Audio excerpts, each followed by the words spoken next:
Dennis Rodman. I mean, just say the name. You already know it's going to be interesting, right? Yeah. Way more than just the hair, right? Like the constantly changing hair and all the crazy stuff you'd always see in the headlines. Mm-hmm.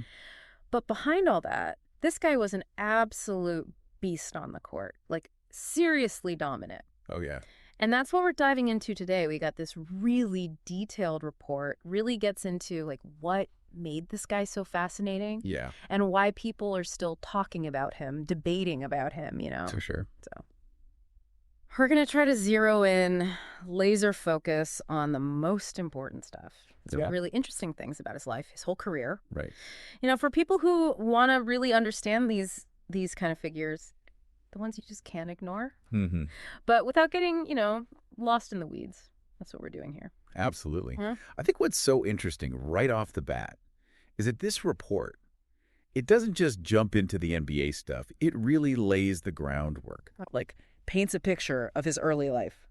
Dennis Rodman did not have some, like, you know, typical easy path to stardom. Right. Born in Trenton, New Jersey. Okay. And the report uses these very specific phrases, you know. It says humble beginnings and even instability marked his early years. And I think you got to understand that. Yeah. To really grasp how different his journey was. It's so true. And you said it, like, he wasn't some prodigy, not like some kids where it's like, oh, he was destined for the NBA since, you know, Yeah. he was 5 years old. This guy, the report makes it clear, he was a late bloomer. Yeah, absolutely. He didn't get serious about organized basketball until he was like, what? Pretty late. Late teens? I mean, that's crazy to think about. Right. The guy who's maybe, arguably, you know, the best rebounder ever, starts that late. Then he goes to Southeastern Oklahoma State. Yeah. Not exactly a basketball powerhouse. blue blood program, right? Yeah. An NAIA school. But he kills it, becomes an All-American. Yeah. It's like that raw talent, just pure ability. It had to find a way. It's like it couldn't be contained. Right, exactly. Like no matter where you put him, it was going to come out. And that's what's so cool about it. It reminds you that, you know, talent can show up anywhere. Absolutely. And then, of course, 1986, NBA draft. Detroit Pistons. They take him in the second round. The Bad Boys Pistons. Man, those teams were something else. You can't talk about early Rodman without those Pistons teams. You can't. It's like... I mean... This report, the analysis they do here, is spot on. They really emphasize how important he was to that team. Mm-hmm. That whole identity, so physical, so tough. Just... I mean, they just shut teams down. Right. His defense first. It was all about, like, wearing the other team down. Yeah. Just being tougher than them. Grit. And, of course... owning the board. Rebounding. That was Rodman. Like, the heart and soul of that. Absolutely. And, I mean, the results speak for themselves. Oh, yeah. Back-to-back Defensive Player of the Year awards. 90, 91. Yep. And then you add in those 2 NBA championships. 89, 90. With the Pistons. I mean, that's a statement. That's how you start your career. Right. It's like, hey... I'm here. This is what I do. Mm-hmm. Okay, so then he gets traded to San Antonio. And here's where it gets really, really interesting. Yeah. Because he keeps dominating the boards. Actually, this report points out he led the whole league in rebounding while he was with the Spurs. Yep. Still that core strength. Like nobody could touch him. But, and this is key, the report says, quote, his eccentric behavior and off-court antics became more prominent. Mm-hmm.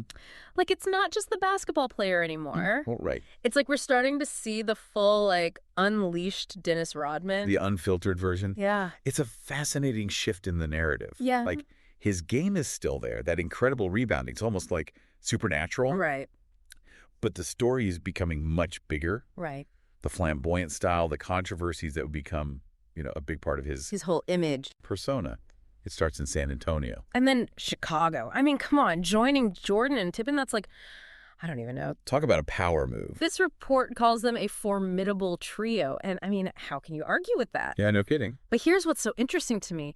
He fit in perfectly with a team that was already, like, legendary. Right. He wasn't there to be the main scorer. He knew his role. The report even says it specifically, rebounding and defense. Yeah. And he was absolutely crucial to that second three-peat. Absolutely. 3 more championships.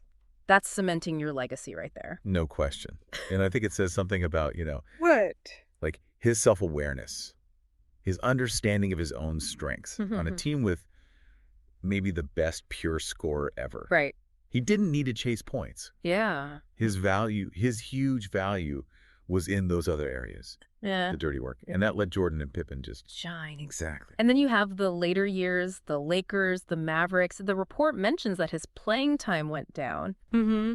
But it also says he was still incredibly notable. Right. It's like his presence alone, even if he wasn't putting up the same numbers, Yeah. it still meant something. It still had this Yeah. aura, you know? Yeah, it's like even as his peak performance, his absolute best was definitely with the Pistons and Bulls. Yeah. He was still a huge name, still a major figure in the league. And I think it's important to include that. Yeah. It shows the whole picture, his entire journey through the NBA. So let's really break down what made him such a force. Yeah. On the court, I mean. This report doesn't mince words. It says he's widely considered one of the greatest rebounders in NBA history. It's not hyperbole. And they go on to highlight, like, the specifics, the things that made him so good. They talk about his timing, his positioning, and his tenacity. It's like he had a sixth sense for the ball. Yeah, totally. It wasn't just about athleticism. Right. Like obviously, he was incredibly athletic. Oh, yeah. But rebounding at that level, it's almost like, it's about anticipation. Knowing where the ball's going to go before it even gets there. Understanding the geometry of the court. And then that pure will to get the ball. Like a hunger for it. And it wasn't just about grabbing the ball. I mean, he was an amazing defender, too. Right. The report calls him relentless and versatile. Yeah, he was just disruptive. He did not want to go up against Dennis Rodman. Nope. And the report even gets into, like, the data. They talk about his rebound rate. Okay. Which is basically the percentage of available rebounds he got while he was playing. Interesting. And his numbers were, like, way higher than anyone else's. It's like he studied shot trajectories. Wow. Like he was obsessed with understanding where the ball was going to go. And then, I mean, come on, the awards. It's crazy. Your resume is stacked. 5 NBA championships, 2 Defensive Player of the Year awards, that's right, 7 rebounding titles in a row, all NBA selections, all defensive selections, Hall of Fame induction in 2011. I mean, that's great. That's not just good. That's dominance over a long period of time. Right. Like sustained excellence. Yeah. Okay, but now we got to talk about the other side of Dennis Rodman. Just as prominent, just as much a part of his story, the controversies, his whole, public persona. Off the court, he was a completely different animal. Oh, yeah. This report, it actually goes into some detail about his flamboyant style. The constant hair color changes, the tattoos, the piercings, the clothes he wore. Like he was making a statement. He was. And it wasn't an accident. Right. It was deliberate. He wanted to stand out. Yeah. To challenge the norms. And, it wasn't just the look. It was the actions, too. Yeah. On the court, the report mentions on-court altercations and suspensions. Yeah, he definitely pushed the limits. Sometimes he went way too far. He did. But that was part of the whole package. And then his personal life, the relationships, the behavior. I mean, this report puts it nicely, saying high-profile relationships and unconventional behavior. It's a lot. It was a lot. And it kept him in the spotlight for all kinds of reasons that had nothing to do with basketball. Right. He was a celebrity as much as he was an athlete. And he owned that. Yeah, he did. In a way that was really new for that time. And then there's the North Korea stuff. I mean, that's like a whole other level of bizarre, right? Yeah, bizarre. Going to North Korea, meeting Kim Jong-un. Multiple times. This report highlights both the fascination and the criticism that came from that. It's a part of his story that's just, there's nothing else like it. Yeah, you don't see other athletes doing that kind of thing. It raises all these questions about, About what? Like the role of athletes in politics. Yeah. In international relations, even if it's totally unconventional. Right. Okay, so there's one more thing we have to address. It's important. Yeah. This report mentions this recent death hoax. So for anyone listening, just so you know, those stories that were going around online saying that Dennis Rodman had died. Completely false. Totally false. We have confirmation that it was a hoax. It started on social media. Yeah. Early April 2025. Yeah. And of course it spread like wildfire, unfortunately.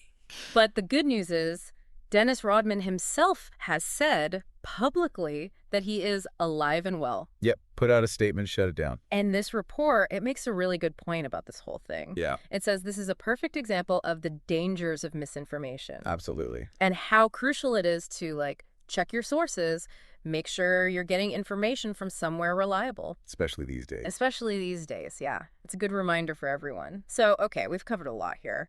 What's the takeaway? What's the lasting impression?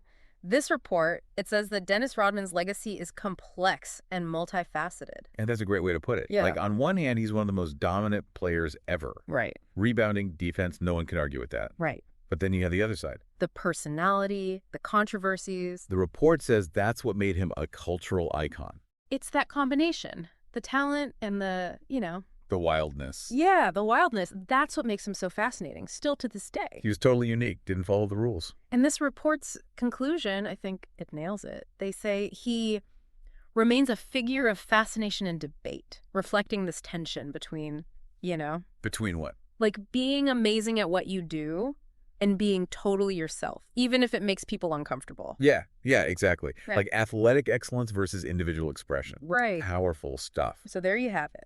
A deep dive into Dennis Rodman, based on this report, which was awesome, by the way. Mm-hmm. And it makes you think, right? Like, when you consider everything, the basketball, the off-court stuff, what do you think is the most lasting part of his impact? Yeah. On basketball, on culture, on everything. I mean, for me, it's that constant, like, back and forth between dominance and just, I don't even know the word, defiance, maybe? Yeah. Like, he was so good, but he also just did whatever he wanted. And that's what makes him so interesting. Absolutely. It makes him someone we're still talking about. So that's Dennis Rodman. And, with a figure like this, there's always more to discover, always more layers to uncover. For sure. It's like, you can keep digging, There's always something else there. Always. And that's what makes it fun. Today is your lucky day. Today is the day that our $3 website works for you, paying you directly to your PayPal daily.